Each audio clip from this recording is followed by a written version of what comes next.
بسم الله الرحمن الرحيم الحمد لله رب العالمين الصلاة والسلام على سيدنا المرسلين وعلى آله وصحبه أجمعين. In this brief clip today, inshallah, I hope to be talking about a couple of things. The first is the importance of looking after our health and why Ramadan is such an important time in the year for us to form new and good habits that support our health. And the second is what to eat at suhur and iftar time, inshallah, taking on a healthy perspective. So, as we know, this is a month of sabr, the month of transformation, the month where, we have the best of nights, Laylatul Qadr. And it's a time when we can be close to Allah subhanahu wa ta'ala, make some real changes. And I've already done a short clip on how to change habits. But I just wanted to remind us that the health that we have is a blessing. And it's narrated in Sunan al-Tirmidhi from the Prophet sallallahu alaihi wasallam.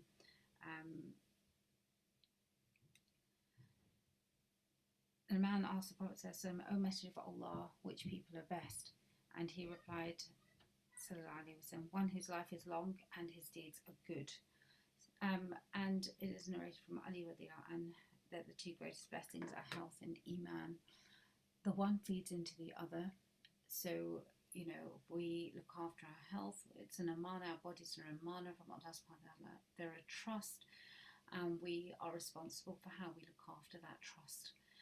They are the vehicle that we have in this life for His service, for praying, for worshipping, for being in a good mental state, for being able to look after our families, for earning a livelihood, for looking after our dependents.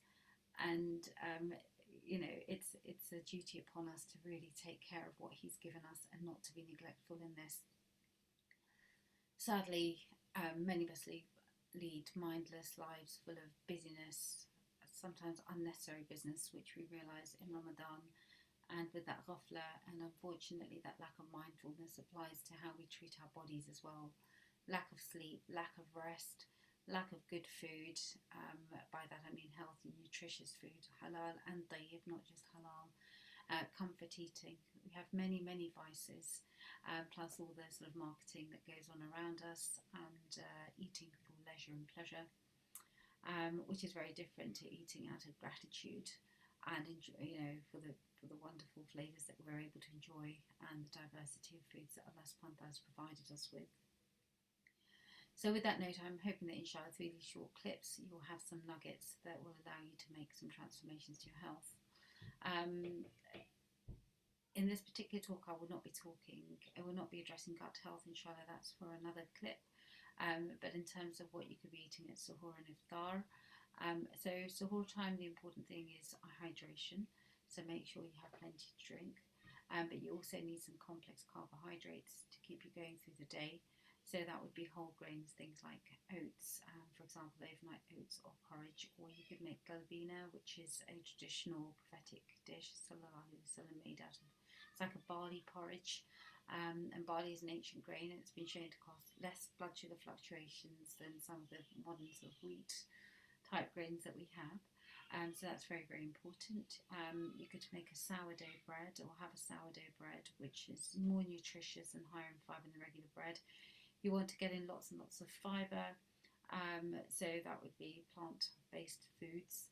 And then you need a good quality source of protein, so something like eggs or beans or some lean meat. All of these inshallah are healthy and filling for a long day's fast, and inshallah should give you the energy without the blood sugar fluctuations that can affect your mood and energy levels and cause that sort of mid-afternoon dip where you just want to fall asleep. So inshallah eating correctly will keep your energy levels up. At iftar time, again, hydration is really important, but do not hydrate all in one go. What you do want to do is sip throughout the evening and avoid your teas and caffeines and sugary drinks.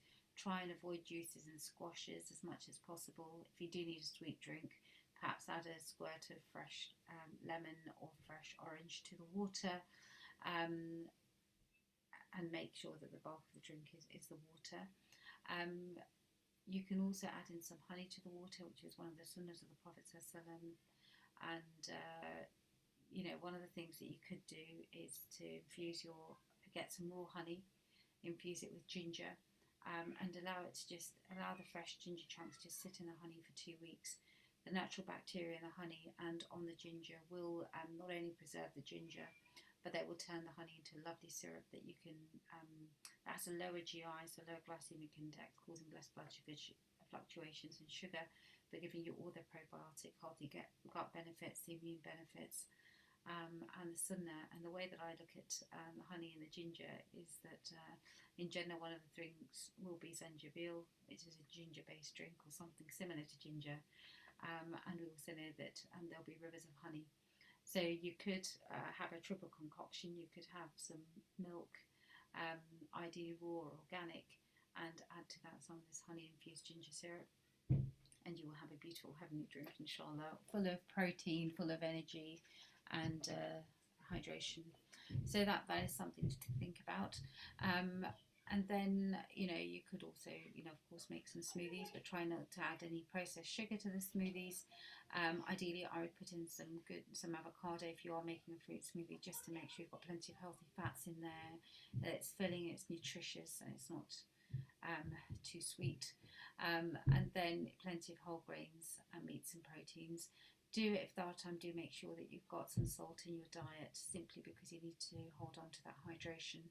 And it will encourage you to drink, but what you don't want to do is have salty foods, particularly at suhur time, because they will make you feel thirsty during the day. Some healthy foods that you might have at suhur time might include things like ful or hummus or boiled eggs, or overnight oats, something along those lines would all be very, very nutritious.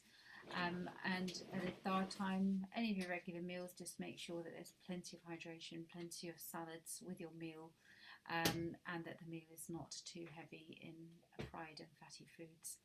Okay, inshallah, I hope that's of benefit. Jazakumullahu khairan. Assalamu alaikum.